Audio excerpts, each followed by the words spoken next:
What's good, guys? What's good? Raw Forex here. I'm back with another video, and in this video, I really want to quickly call it, do technical analysis. For basically, we're going to be looking at gold and the possible next move for gold. So what's next with gold?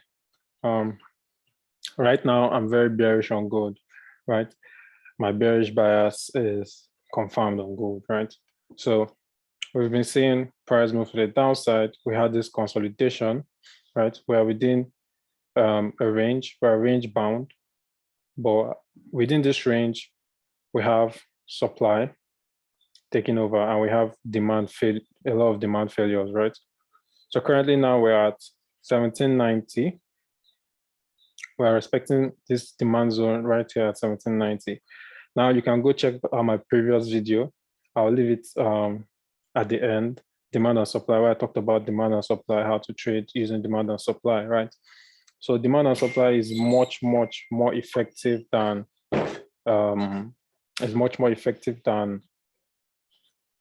using support and resistance, right? We all know price uses if you're familiar with the concept of price ceilings and price floors, right?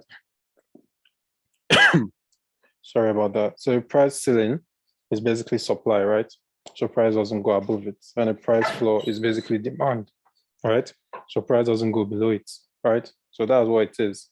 So we have a demand zone basically here at 1790. But before I talk about this, and before I talk about where price could potentially go over the next couple of weeks, let's look at what price has actually done this past few months or this past few weeks, right?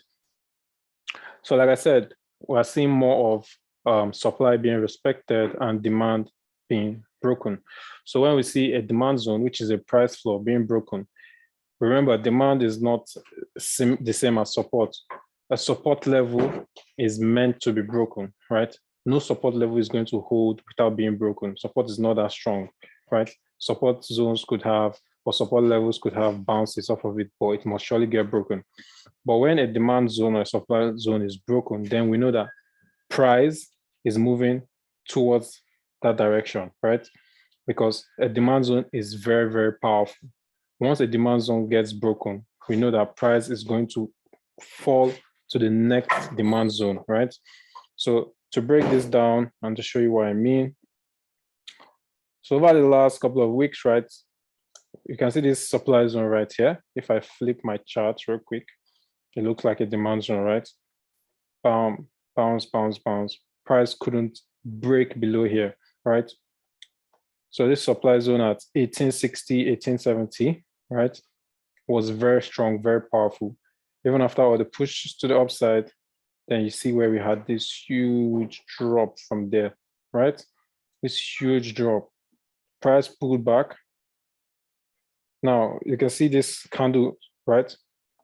Now, another thing about candlesticks is this is a very efficient way to get support and resistance, to draw out your support and resistance zones.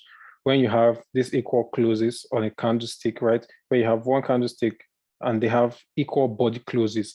So when their body closes at an equal level, right, you can use that as support, right? So price could come back to retest that and then push to the upside or push in the opposite direction, whichever way you want to call it. You can see another example here where we have equal body closes, right? And you see this wick dropped into that and pushed off, right? So that's basically how you can look for support and resistance on the higher time frames using candlesticks, right? Candlesticks tell a lot of story, but many people don't know how to read candlesticks properly, right? Even the wicks tell stories. You can see the wicks. Wicks are basically where price comes to pick up money, right? And fling price in the opposite direction. A wicks here. Remember, we have a demand zone at 1790. You can see a wick came into here. You can see another wick. But that's another story for another day, but I'll try to touch up on it in a little way, right? Just take note of the wicks. You can see wicks, picking up money, throwing price in the opposite direction, right? So like I was saying, price at 1870, 1880, 1860 to 1870, we have a huge supply zone, right? We saw price collapse from there. Price made a pullback, collapse from there. Now, as I was talking about wicks, right? Wicks, right? You can see where price came to pull this week into this level and pushed off, right? Now, this was a demand zone, right? This was a demand zone for us. So I marked that out, right? As you can see, price came into this demand zone again, right? Had pushed off from this demand zone, but like I said, supply was way stronger, right? We can see this support level, right? This support level here, where price this acted as support and got broken, right? Broke out of this support, went back to retest it, retested it multiple times, right? So this was support turned resistance, but you can see how price was pushing these wicks through this resistance. So this is why we don't use resistance alone, right?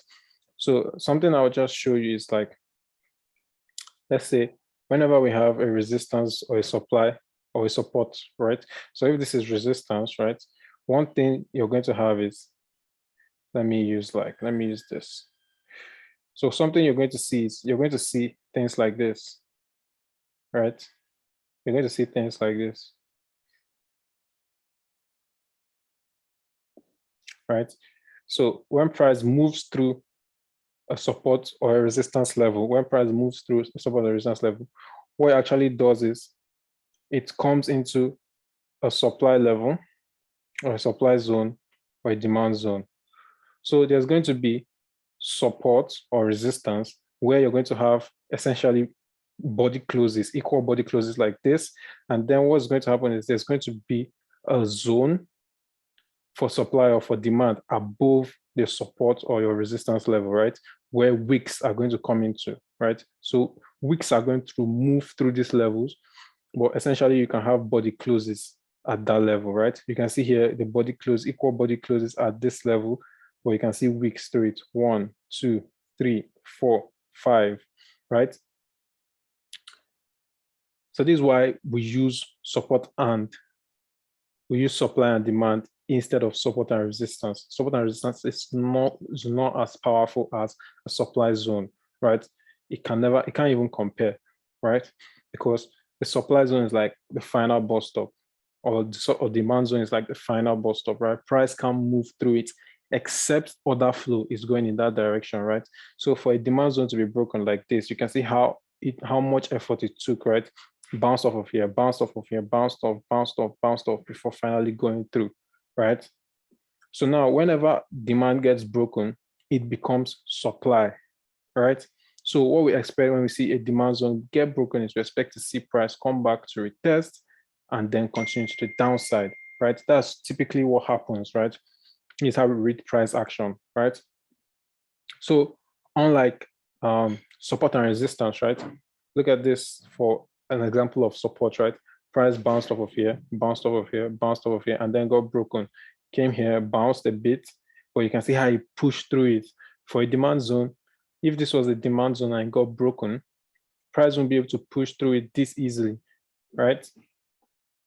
So I'll give you the example. I'll give you an example using this demand zone we had here. So let's go to the 4-hour time frame and let's quickly look at gold. Okay, as you can see, this was our demand zone, right? This was our demand zone, right? You can see where price picked up this week here, pushed to the upside, dropped another week into this level, pushed to the upside, right? You can see the body closes, right? You can see the body closes right here, equal body closes here, here. So that's an example of resistance turn support, but the wicks that push through it come into the demand zone, right? Wick to the upside, wick, push price to the upside, wick, push price to the upside, right? Now, price now started to create a supply zone right here. So this was another price ceiling, right? Remember, supply is price ceiling, right? While demand is like a price floor. So price started to create another supply zone here. As you can see, price failed multiple times to go above here, right? Pushed here, couldn't make it, right? Came into this zone, pushed off, couldn't make it, right? So this was a new price ceiling, new supply zone, right? So now, seeing as this was the new supply, right? It was now a battle of who was going to like be the stronger. So when supply outweighs demand, the price drops. If you're familiar with economics, right? The law of demand and supply, right? If you're familiar with that, and this is how every marketplace works in terms of setting prices, right? To determine price, you look at supply side, you look at the demand side, right? If the demand for a good is higher than the supply, right? So if there's more demand than supply, that means there's few supply, or there's limited supply, or there's scarcity. This causes the price for that, or the price of that good to go up, right? Take, for instance, fuel, right? The cost of fuel, right? If there's fuel scarcity, the price goes up. Now, in that situation, there's more demand for fuel than there is supply. You see some filling stations run out of fuel. Some filling stations will be closed down for months, right? They're not making any sales. The people that are able to get a hold of that commodity, being fuel, will hike the prices, right? So the prices will go up, and the prices can keep going up until the scarcity is over, right? Until there's equilibrium between supply and demand, right? So whenever there's less supply and there's more demand, the price will go up. But whenever there's low demand and excess supply, so in a situation where, let's say, the scarcity for fuel is over, all filling stations are open, now there's so much competition in the market that the people that raise their prices now have to drop their prices, right? They have to drop their prices because now there's competition. There's people selling at lower prices, right? People are selling at lower prices. So what does this mean? There's competition for supply. There's excess supply, right? So the price of that good will come down so that consumers can patronize you, right? So that's basically the law of demand and supply. And that's common sense, right? It's just common sense. Economics basically is common sense, right? So when supply outweighs demand, right, we expect price to come down. So that's what we're exactly looking at here, technically. Now we're doing this from a technical perspective, right? Now remember price floors, price ceiling, right? When a price floor is broken, this was a level which price was not willing to go below, right? Well, now price has been forced below that level. Why? We'll assume that there's excess supply and not enough demand, right? We'll put it in that context.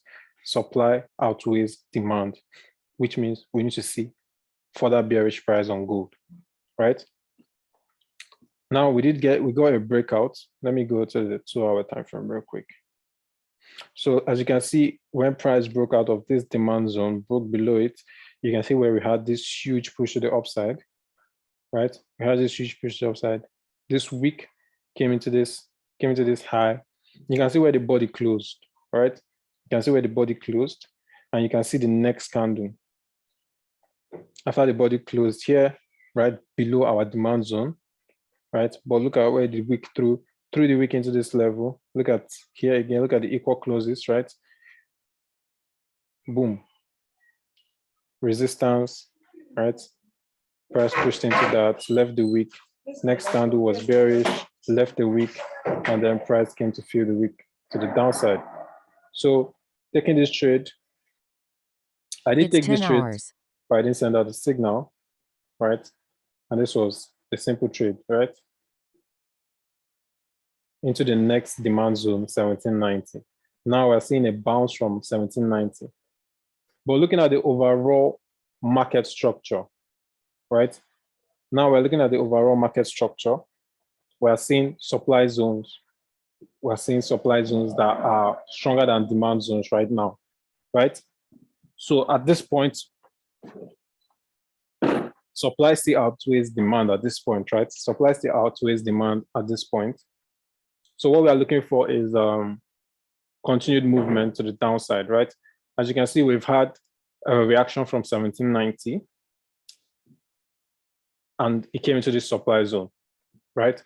Seeing as we've had this reaction from 1790 coming to this demand zone, the next thing we are looking for is probably 1790 could get broken. And if 1790 gets broken, then we'll be going into the next demand zone, which is at 1768, right? 1768. So currently what we are going to look at, we're going to build up a short bias, and then we're going to build up a long bias for gold. So what do I mean by that? So typically what I'm saying here is we're going to look at the criteria for price to remain bullish and the criteria for price the criteria for price to remain bearish and the criteria for price to turn bullish, right? So basically, what does price have to do to become bullish, or how can we tell that price is remaining bearish, right? So this is what we'll be looking out for technically, right? Technical analysis is basically just following momentum. You have to follow the momentum of the market, where the market is leading, right? The market will lead and you follow, right? Fundamental analysis, you can tell in advance where the order flow is going. But for technical analysis, you have to follow, right? You have to follow where price is going. So now, obviously, we have our demand zone. Let me come quickly to the daily time frame and show you something. Something we will keep an eye on is this level of resistance, right? This resistance level where we've seen wicks come through. So what we can see, what we could possibly see from next week is price coming above here, leaving a wick above this zone and this resistance level, right? Leaving a wick above that and then falling, right? If we see price leave a wick above this zone, above this support, if we see a candle with a wick above here and then closes back below, then that will tell us that, okay, price has come here, picked up money from these zones, and then could potentially roll over back to 1790. So 1790 will be our first target in the event of us having a move to the downside, a continuation to the downside, and then 1768 if this demand zone gets broken, right? So that's what we'll be looking for in essence, right? On the other hand, for us to get bullish, for us to see bullish price action, in order to see bullish price action, we have to see a close above this demand zone and above this resistance level, right? Preferably a daily candle, close above here, retest here, stay above this demand zone, right? And then break above this supply zone. So once price closes above this supply zone and then retests this at demand, then we could see price coming to the upside and potentially close above this supply zone and continue to the upside to the next supply zone, right? So this would be the criteria to see the market bullish. Now, this is so much harder for the market to do. The easiest thing for the market to do is to continue in this direction. But if there's a fundamental catalyst that makes the price of gold to be bullish, then it would be much easier for price to flip, right? Either from 1790, right? We've already seen a bounce from 1790. If that momentum continues to the upside, breaks above this zone, this resistance, and continues to push up, then we'll be in a bullish market again. And then if price to continue down to 1768, then you know that if price is to be bearish, break below 1790, then we could see price come to 1768. If 1768 doesn't hold, then we could see 1768 being broken, and then we'll go lower to lower demand zones. So this was basically next for gold. My strongest opinion is that we'll see price do something like this, right? We'll see price push up, retest this demand zone again, and then continue down to 1768. 1768 is why I see price going, right? 1790 will be difficult to break, right? Obviously, it's a demand zone. But if we are below 1790, then definitely we'll be looking for 1768. So for first targets, definitely 1790, right? For 1790. To take a closer look, obviously you can see the bounce. And this is why demand zones are very powerful. Demand zones are very powerful. You can basically trade off of demand zones, right? You can basically trade off of demand zones, right? You should always expect price to bounce. Look at the momentum that's coming out of that, right? It already looks bullish to someone who doesn't even know what's happening, right? They might start buying here and then the market will turn. So what we're basically looking for is for price to come up into here. You can see how we've been having wicks into this level. So what we're looking for is basically another wick, right? We have, and just to mark out what we have.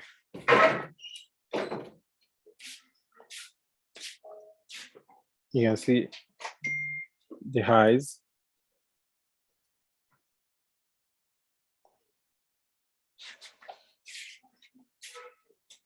You can see these highs. You can see our price making lower highs, lower highs, lower highs, right? I'm trying to move this, bear with me.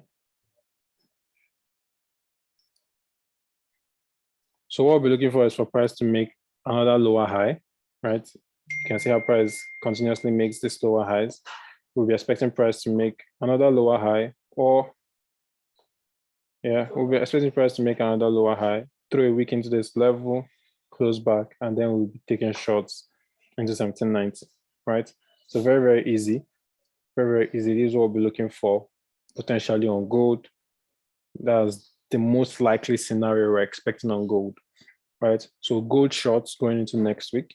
If there's a good setup, if we get a good setup, we'll definitely send out a signal, right? We'll definitely send out a signal, maybe to the VIP. So if you're not in the VIP, it's best to get in the VIP. There's many, many other setups I'm looking at. BTC USD also, we're bearish on that. I'll do a separate video on Bitcoin. Looking at Bitcoin, basically into 10K. So I'll make a different video on that. So this is basically what I'm expecting for gold shorts. And again, is like, we could be getting potentially 250 pips on this move, right? 250 pips or more on this move. So I'll end this video here and I'll go make the BTC video. So expect that as well. So I'll see you guys in the next one. Peace.